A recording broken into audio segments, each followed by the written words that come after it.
So when it comes to Dawnbreaker, as a Druid tank, you have one little interesting thing you can do, which is Curse the spell. Other tanks can't do that. If you have an advantage as a Druid tank, use it. Also, Vortex Typhoon this pull, because you can't Vortex Typhoon elsewhere. So I'm going to decurse, and that means my healer can only worry about dispelling that big circle. Now, I cannot decurse twice. I can only decurse once. But for what it's worth, in this dungeon, you can actually help your healer quite a lot by just sending your decurse, like right there, on cooldown. That curse actually does a lot of damage, and it's a very niche thing, because you as a Druid tank are the only tank who can do that. Obviously, there are some DPS who can do it, but you have that option. So we got to prove to the world that Guardian Druid is not bad. Guardian Druid is good. We must prove to the world that Guardian Druid is good. Here we go. Here we go. We can't chain these up, of course, because you actually have to finish the combat. But from here, that was good prio damage, actually. That was pretty confident. That's like a good sign. It's always a good sign when the big target in the first pull dies first. All right, here we go. It means that your key is not filled with a bunch of patters, which I respect and appreciate. Boom, Incarn. The lust comes out. I get this first kick, and then we blast. I'm going to be decursing. I will hold my Rage of the Sleeper just for safety. I'm looking at our damage right now, and I'm thinking, we're not going to have an issue with this.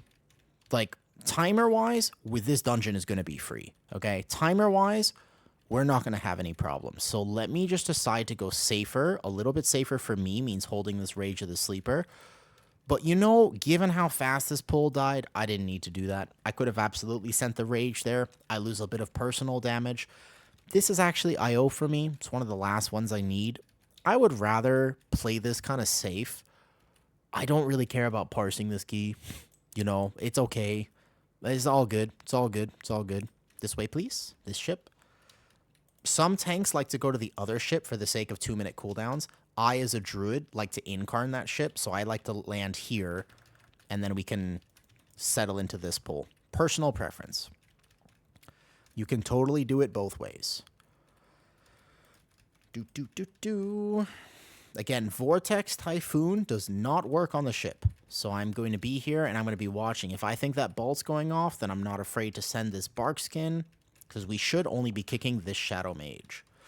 Shadow Mage hurts. We want to make sure that no overlaps happen here. And I can tell I'm a little tired. I can tell. I've been gaming all day. We did the 18 Eco Dome into the 17 Eco Dome with the highly unfortunate ending. And then we did the 17 Gambit. We did some keys today.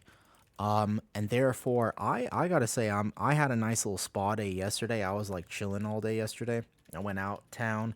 I was out around Bangkok. I treated myself a little bit. I felt nice and special, to be honest. I liked it. It was very nice. I haven't done that in like forever, which is sad because I live in Thailand. It's so affordable to do. Like, I think other places, I couldn't imagine spending as much money as some other people do on like massages and whatnot. Like, bro, they're like $9 here. But that's beside the point. For now, we focus on Dawnbreaker. So this pull here, tank damage. I delay my incarn for like 2 seconds just because I want it to have 100% uptime on this pull, basically. Like, I want more incarn uptime because that makes this pull safer. So I normally wait for the first slash to come in. Again, is it a slight DPS loss? Yes. Am I okay with that? Absolutely. Like, my damage, I'm going to do fine damage. I don't need to min-max my damage here. I'd rather play it nice and safe. I'd rather hit that extra frenzied regen instead of greed the global on Mangle. I am so okay with that. Now, that thing does go off, but what I have here is Bark Skin and the Lunar Beam still running, so no problem. All good. Nice. I'm not afraid to hit this Rage if I need to. I know I have this Bark Skin up. But this bleed right here, plus any of these bolts that go, could hurt me. So what I'm going to do here is get this kick. I have Rage up. Easy. Was my job in Thailand? Streaming has weirdly become actually like part of my life. Like, one of the reasons I can put so many hours into stream is because people actually support. Like, it's so cool. Like, the fact that people support stream, and that actually makes me like a fair bit of money. Like, it helps me pay rent, absolutely, you know? So that's super amazing, and I never imagined that it would be. Like, I just started this as like a fun passion project, and I gotta say, that's like Thank you all for that. That's super cool. Ooh, he got clipped. Might have to spear link that. Can he live? Holy. And then, but my main job is I've been a PT for a long time. All right, got to dead zone the boss. I want to move her because we have melee, right? But in order for me to move her, I got to dead zone her. So the way you do it is if you're too close to her, she won't move. But sorry, too far from her, she won't move. I'll show you again in a second. She doesn't really hurt tanks anymore, so you just help your healer here, basically. Enough time to incarn. But yeah, I've been working as a PT forever, so I just work online, which is very nice, obviously, for the sake of being a gamer. So you just have to be close enough that she tries to melee you. It's an old vanilla mechanic. If you're close enough to her, like I have to let somebody else kick. See that? You see? So you can get her to move, you just can't run from her. Because if you're too far from her, she won't try to melee you, and then you will not be able to move her. So the key here is I'll roar this one. Yeah? Again, I need to be close enough to her, otherwise she won't move. And I cannot go in for a kick, because otherwise she's going to try to melee me. Wait. Oh, this one was rough. That one was bad RNG, I'm not going to lie. I'm not going to lie, that was really shit RNG. Just walk out. Don't be safe, be safe, be safe, be safe. Good. That one was rough. I thought I did that one okay. Maybe I was actually, I might have been like a touch too far. I might not have been in that dead zone territory. Yeah, I actually think I wasn't quite there.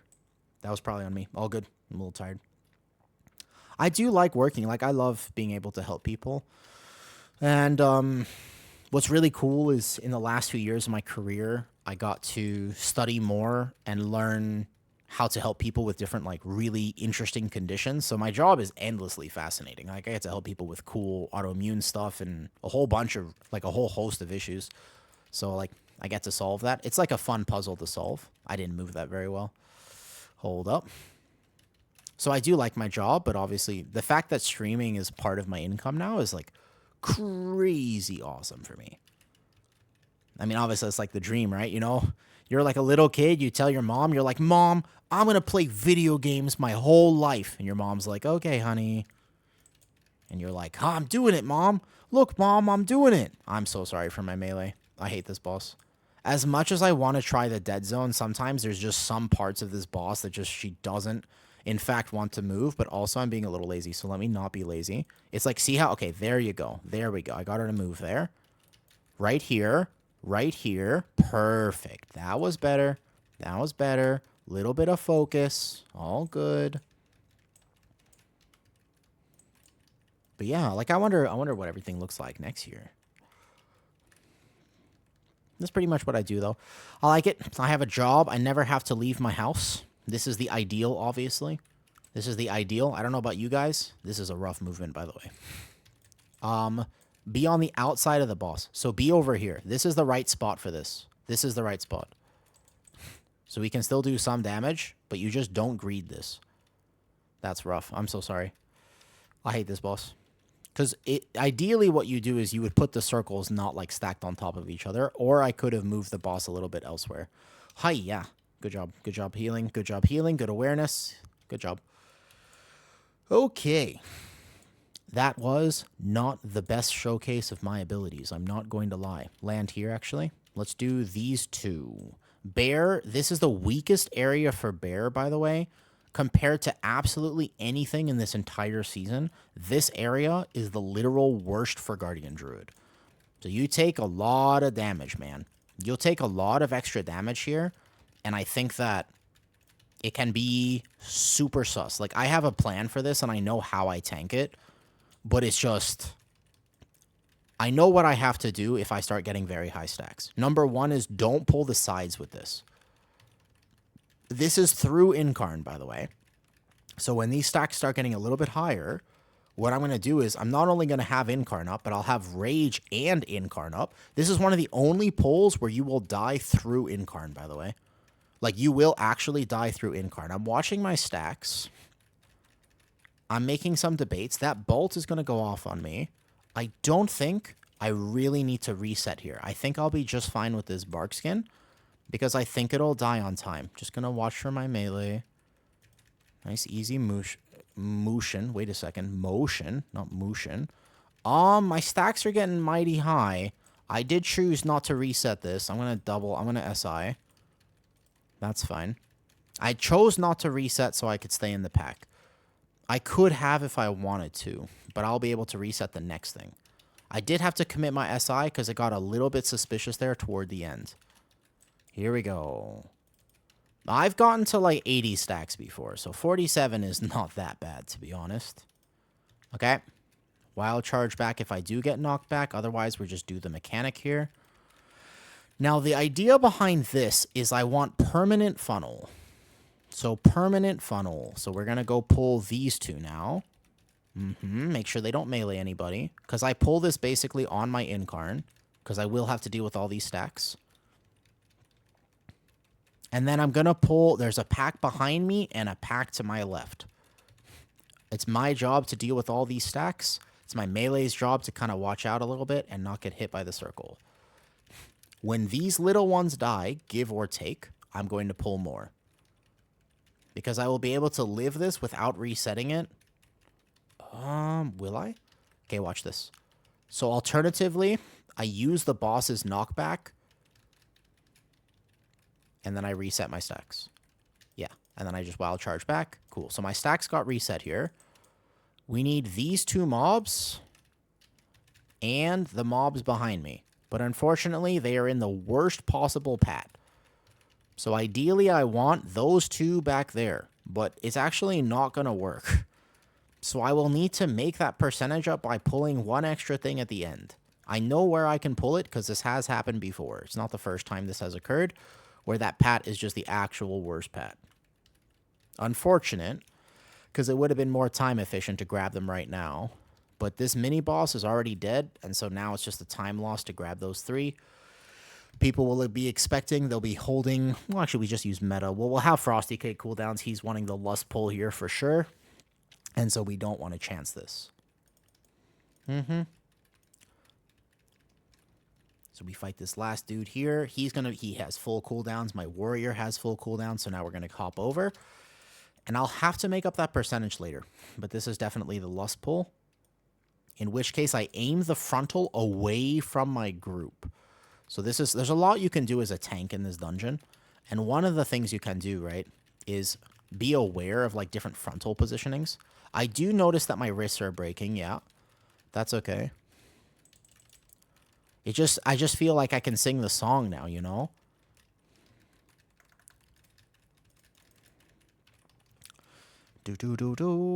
In-cap this so that bolt doesn't go off on the hit. Perfect, that's on me. Nice, frontal away from the group. I'll be able to repair them forever. They probably won't actually break in the dungeon. So unfortunately, that Darkcaster to my left is not enough. I wish it was, because I could pull it right now. But that one Darkcaster, that pack right there, is not enough to make up the percentage. Oh, I guess we didn't lust here, so I guess we'll lust the next mini-boss, potentially. Aim the frontal away from the group. Have home awareness, have home awareness. They shouldn't have to dodge that frontal and the orb. You see that? See how the frontal went that way, and the orb is now very easy to dodge? Let me go ahead and spend a global soothing this. Oh, never mind. It's not on my bars. Wait, soothe is not on my bars. Hold on. Okay. So we can lust the next, because we have 2 minutes coming up as well. Lust here, maybe? So I could pull the Shadow Stalkers here, right? Immediately. I wouldn't mind doing this. I have to watch aggro. This is not something I normally do, but once again, that pat earlier was in such a rough spot. I need to get to my incarn, though, because I will die to this damage as a bear. So I aim the other frontal. Oh, I'm going to get hit by that frontal. My camera got stuck. It's okay. I combat pot, and then I go like this. Perfect. And then the only thing is now we only need one mob. Again, more Shadow Stalkers would be good. There's the 2 right there, but I don't trust it. I could have been aiming these frontals a lot better. I normally do. But I will say that adding the Shadow Stalker into this was quite a bit of tank damage and very scary. Yeah, so we got that percentage. All I really need is either... There's like two options. I'll show you what the options are. Right, I'll show you what they are. Because we come up here now, and then my route is a Giga route. The only problem is I always have Incarn. Let me look at our cooldown usage. This pack right here, basically. Just do a little cooldown recovery. Just play it safe. Like, this is going to be the inefficient one, because actually my route is exactly 100%, but we need all three of these. We need all three of these, and this just needs to get a little lower because there are two casters. Let's play it safe. The other option was the Web Mage on this platform, but I don't like the Web Mage. So we'll just basically finish the casters off, right? Save cooldowns. All good. Our timer is fine. Our timer is fine. We're not going to have a timer problem. Because this route is giga, like, watch. The reason I do this route is because we're going to get 20% in 2 pulls. You actually get 20% in 2 pulls with this route. It's kind of amazing. But it's a hell of a lot of tank damage. So your tank has to be physically, mentally, spiritually, psychologically, and religiously prepared. Because I'm intentionally pulling these tacticians and all of this. And then after this, it's a commander on top of another tactician. So it's going to be those 2 packs over there. Whoops. Little frontal whoopsie daisy. All good. Our timer is more than fine. As long as we don't have any mistakes at the end. That one little pack there is an extra 30 seconds. I probably could have found something slightly more efficient. I guess the 2 Shadow Stalkers and the caster on the 3rd mini would have been better. Or I guess the 2nd mini in this case. But that's fine. You find this one hard? I'm a Druid tank. I could probably do it with my eyes closed. That's because I have Incarn here. It starts getting harder when my Incarn drops, like right now. Now it starts getting hard. Because this Shadow Stalker is still alive, so what I need to do is Vortex Typhoon him. And then I need to chain it. But I need to reset my stacks. So I managed to reset my stacks. So I need to go into the next thing, right? Because that pat's coming in. But now I'm going to have to deal with bleeds plus more tacticians. So the very first one I actually SI. Whoops, I aimed that frontal toward the group. That was my bad. He shouldn't have had to dodge that. That was on me. And then I'll have this. Another slash goes off. That's okay. But so the one advantage of this pull is only tank healing. My healer can either be DPSing or healing me. There's no other things that happen, though. Like, there's actually no other damage here. Frenzied regen on top of this bark skin, and we're fine. So your healer can just pump you as long as you don't get one-tapped or anything. There's literally no other damage here. So that's one of the nice things, in my opinion, about this pull. And then, yeah, we have Giga percentage. So ideally, we wouldn't have had to play that extra corner, but it's okay. Not the end of the world. For me being a little bit tired and definitely out of it, I feel like I'm doing all right this dungeon. It's not my premier tanking, I will say. It's not my most excellent Dawnbreaker. I have certainly tanked this better. In fact, I tanked it better, what was it? The beginning of last week on 16, and we only missed time because we had 2 very, very silly deaths at the end, you know? Oh, good night, Skeho. If you're using Nature's Vigil, you can just use it on any AoE healing or just use it on cooldown. It's not a very big button, so it's kind of up to you. Well, it looks like my helmet is also starting to break a little bit, so I'll just be aware of that. I do have a hammer. I could just actually send the hammer. Why not? Boom. Easy. Easy repair. One of the secrets to tanking this fight is making sure that you always repair right in the middle of it. In general, great tip for a newbie Kaj, always drop a hammer and repair right in the middle of it. Otherwise, it's pretty chill. Yeah, it's one of the things, if you didn't know that. Oh, is that why you've been failing your Dawnbreakers? You haven't been putting down the hammer? It all makes sense now. That's why I feel like, you know, I'm so happy I can make this content, because now you know, and you won't fail your next Dawnbreaker. Okay, bunch of Iron Fur. We're good on this hit. Perfect. I can save the bark skin. This hit is half physical, half magic, so Iron Fur does matter. Iron Fur definitely matters here.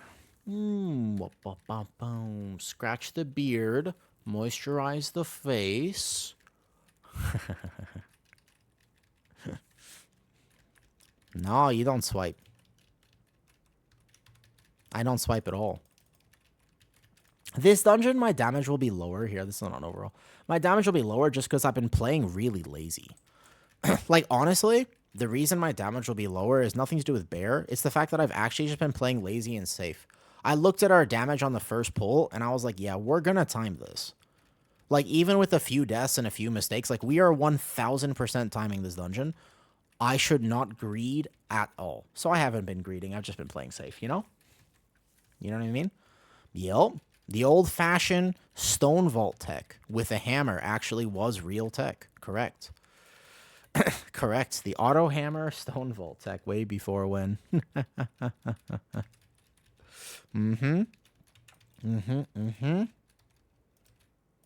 Incap this. A vortex typhoon comes out. These ads cannot cast. Oh, there's actually a cast on me. I'm going to be careful. Oh my god. I went to kick, and if there was a pack right behind me, I actually would have had a problem. Because instead of wild charging, sometimes your skull bash is a little strange. Yeah. Sometimes your skull bash can have problems. You know that, yeah? If you didn't know that, yeah, sometimes skull bash can actually, like, bug a little bit if you just mistime it ever so slightly. So you always wild charge to get back if you ever have something like this. Like this boss, wild charge. It's a wild charge angle.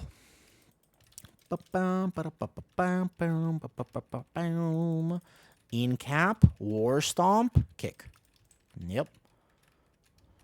And then an emergency typhoon if I need to. Actually, some of these casts are kind of going through. I'm not liking that. But I'm not going to emergency typhoon them. We're good. Okay, boss is dead. 8 minutes on the clock. 8.5 minutes. Plenty of time. Plenty of time. We would be at like 10 minutes if I did my route perfectly and we didn't have the... I guess there's only been one death. But we're chilling. We're chilling. I'll make sure my healer settles, and we're good. Oh my god, I'm sorry. I might have forgotten to rebuff earlier. I'm a little bit tired. Just a bit tired. I'm not gonna lie. Had a nice day yesterday. Had a good day today too. But could probably use a little stand up after this, potentially. Unfortunately, health matters. Unfortunately, or fortunately, depending on how you look at it, I suppose.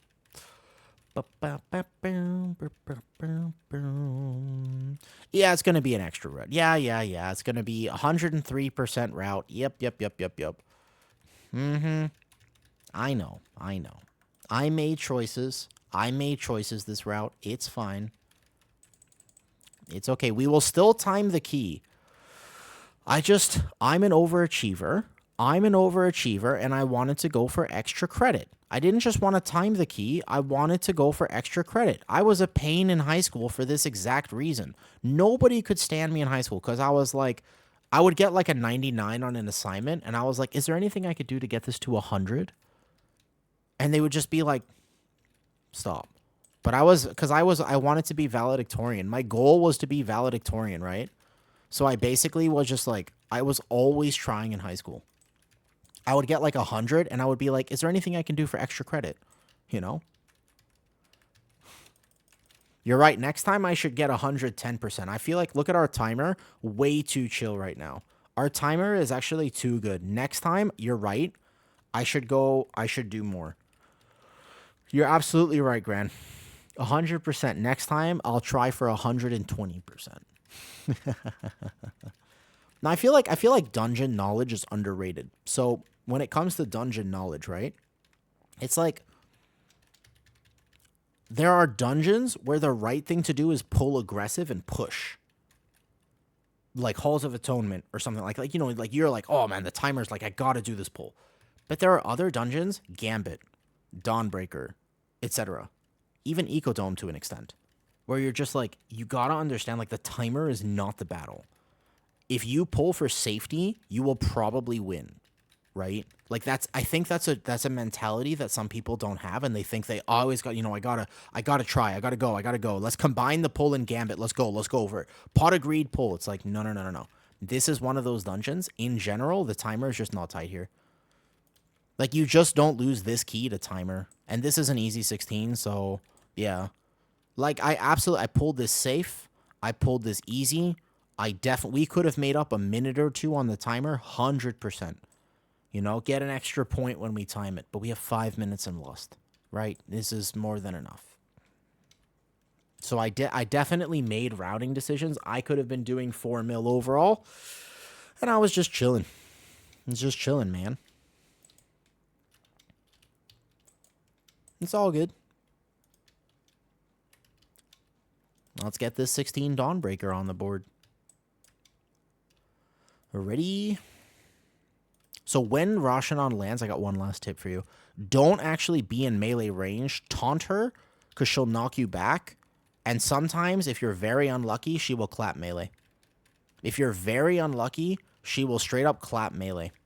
So just be a little bit aware of that, of starting the boss back a little bit.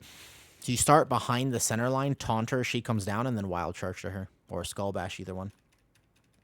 Rally cry. Stampeding roar. I don't know if you guys can tell, but I'm quite tired. I don't know if you've noticed. I don't know if you've noticed, but I am quite tired. Ba-ba-ba-boom. Yeah, so if it's just occasionally. It shouldn't technically happen, but occasionally you'll have that overlap. And also see how so there's a little poison to the left. We have to be careful now. Don't greed, don't greed. Plenty of time. Scary, scary. A little bit. I've had it happen before where she will just one-tap somebody. I have had it happen like that, so.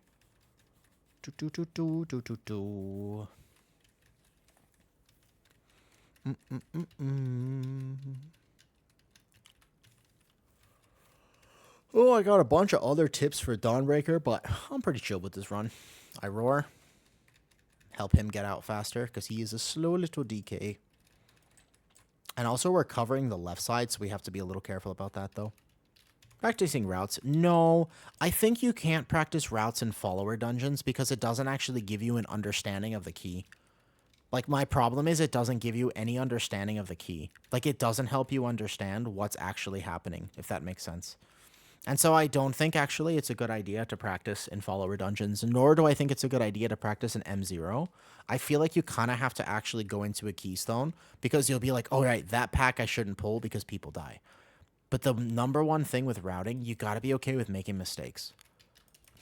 Like, it's going to happen. That's okay.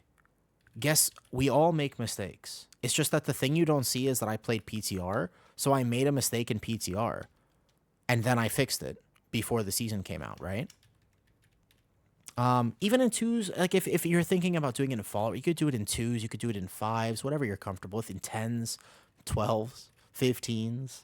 It's a comfort level thing. See? 2 minutes left on the timer, give or take. Would have been 3 or 4 if I pulled it more aggressively, but no need.